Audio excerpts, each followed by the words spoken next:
ঘটনাটা এমন করে আসছে, আল্লাহর এক বান্দা মরু প্রান্ত দিয়ে যাচ্ছে কোথাও, উটের উপর চড় হয়ে। কিসের উপরে? জোরে বলেন। উটের উপর চড় হয়ে গেছে। ও দিনে তো এরকম মানে মোটর সাইকেল, প্রাইভেট কার, গাড়ি, বিমান, হেলিকপ্টার এগুলো ছিল না। ও সময় উট ছিল বিভিন্ন দূর দূরান্ত যাওয়ার একমাত্র বাহন, ঠিক কিনা? এই জন্য উটকে মরুভূমির জাহাজ বলা হতো। সুবহানাল্লাহ। স্কুলের বইতেও এই ঘটনাগুলো আছে যে উটকে মরুভূমির কি বলা হয়, প্রশ্ন আসতো, কুইজ প্রতিযোগিতা আসতো।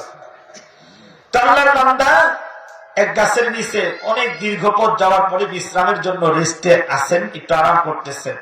ঘুম থেকে উঠে দেখে তার একমাত্র বাহন উট, এটা নাই, হারিয়ে গেছে। লোকটা পেরেশানিতে পড়ছে না? পেরেশানিতে পড়ে খুব খুঁজছে। অনেক দীর্ঘ সময় খোঁজাখুঁজির পরে যখন পায় নাই, আরো ক্লান্ত হয়ে গেছে, আল্লাহর বান্দা মনে করলো এবার আরেকটু রেস্ট নেই, একটু বিশ্রাম নিয়ে আবার পুনরায় খুঁজবো, কারণ উট খুঁজে না পেলে তো এই মরু প্রান্ত পার হওয়া সম্ভব না। আল্লাহর বান্দা আবার ঘুমিয়ে গেলেন। ঘুমিয়ে যাওয়ার পরে ঘুম থেকে যখন উঠলেন, ঘুম থেকে ওঠার পরে আল্লাহর বান্দা তাকায় দেখে হারিয়ে যাওয়া উট, যেটা খুঁজেছে এতক্ষণ, হারিয়ে যাওয়া উট একাই তার সামনে দাঁড়ায় আছে।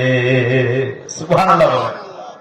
এই যে হারিয়ে যাওয়া উটটা সে খুঁজে পায় নাই, এই উটটা যখন একাই একাই তার সামনে দাঁড়িয়ে আছে, বলেন তো লোকটা খুশি হয়েছে না বেজার হয়েছে? কি পরিমাণ খুশি হয়েছে জানেন? আমার ভাইয়ের মতো খুশি হয়েছে, এত খুশি হয়েছে, খুশির ঠেলায় আল্লাহরা বলতেছে আলহামদুলিল্লাহ, আল্লাহ সত্যি আমি তোমার আল্লাহ, তুমি আমার গোলাম। সুবহানাল্লাহ বলেন। কারে বলছে? জোরে বলেন, কারে বলছে? আল্লাহরে বলতেছে। মানে খুশির আবেগের কারণে কথা জবানে বের হয়ে গেছে, তুমি আমার গোলাম, আমি তোমার আল্লাহ। জোরে বলেন না মিয়া সুবহানাল্লাহ। আমার আল্লাহ আপনার আল্লাহ কি অযোগ্য দুর্বল আল্লাহ নাকি? মনের খবর জানে না? কথা বলেন। আল্লাহ কয় বান্দারে, মুখ দিয়া যদিও বলেছো তুই আমার আল্লাহ, আমি তোর গোলাম, ইন্নাল্লাহা আলিমুম বিযাতিস সুদূর, আমি আল্লাহ নিশ্চয়ই বান্দার মনের অন্তরের গভীর খবর জানি, যেটা মুখ দিয়ে বলে না খবরও আমি আল্লাহই জানি। সুবহানাল্লাহ। আল্লাহ ডাক দিয়া কয় বান্দা রে, যদিও জবানে বলেছ তুই আমার আল্লাহ, আমি তোর গোলাম, আমি তোর মনের খবর জানি রে বান্দা, আমি আল্লাহ তোর এই উল্টা কথাটারে ঘুরাইয়া সিধা করে আমি আল্লাহ কবুল করে নিলাম। এমনি জোরে বলেন না সুবহানাল্লাহ। আল্লাহ কয় বান্দা তোর কথা তো এটা দিলের না, এটা জবানের ভিতরের কথা আমি আল্লাহ জানি। সুবহানাল্লাহ বলেন। কষ্ট হইতেছে নি? খারাপ লাগতেছে? কিছুক্ষণ চলবে তো ইনশাআল্লাহ। ঘন্টা 2 না? আল্লাহ আপনাকে কল্যাণ কাম করুক।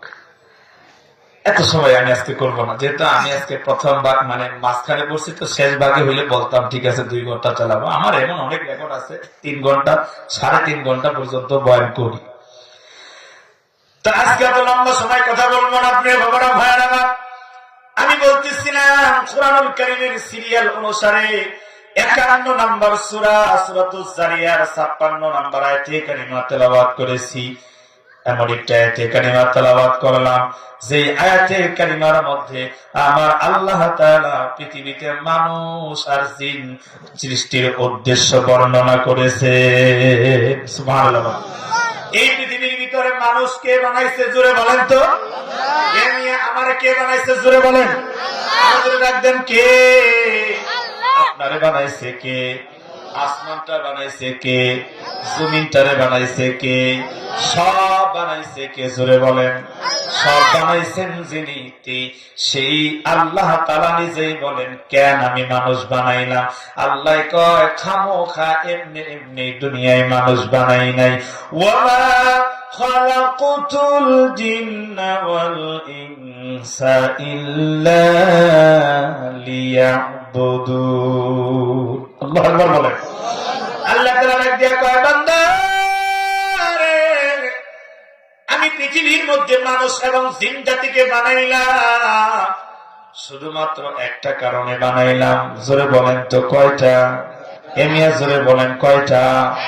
একটা কারণ। ওই কারণটা হলো আল্লাহ তাআলা বলেন পৃথিবীতে মানুষ এবং জিন বানাইছি শুধুমাত্র আমি আল্লাহ তাআলার গোলামির জন্য। সুবহানাল্লাহ। কার গোলামি? জোরে ডাক দেন তো, কার গোলামির জন্য? আল্লাহ কয় বান্দারে, আমি তোর বানাইলাম আমার গোলামির জন্য, তুই আমার গোলামি করবি। আমি তোমার রব, তুমি আমার গোলাম। আল্লাহ কয় গোলাম আর মালিকের সম্পর্ক বাস্তবায়ন করার জন্য পৃথিবী সাজাইলাম। আল্লাহ কয় হরেক রকমের মাখলুক আমি আল্লাহ বানাইছি। বান্দারি, কত মাখলুকিত সৃষ্টি করেছি, সকল মাখলুক আমি আল্লাহকে আল্লাহ বলে ডাক দেয়। ইউসাব্বিহু লাহু মা ফিস সামাওয়াতি ওয়াল আরদ। আমার আল্লাহ ডাক দিয়া কয় আসমান জমিনের মধ্যে যত মাখলুক আছে, আমার আসমান জমিনের সকল সৃষ্টি আমি আল্লাহ তাআলার প্রেমে পড়ে আমি আল্লাহর তাসবিহ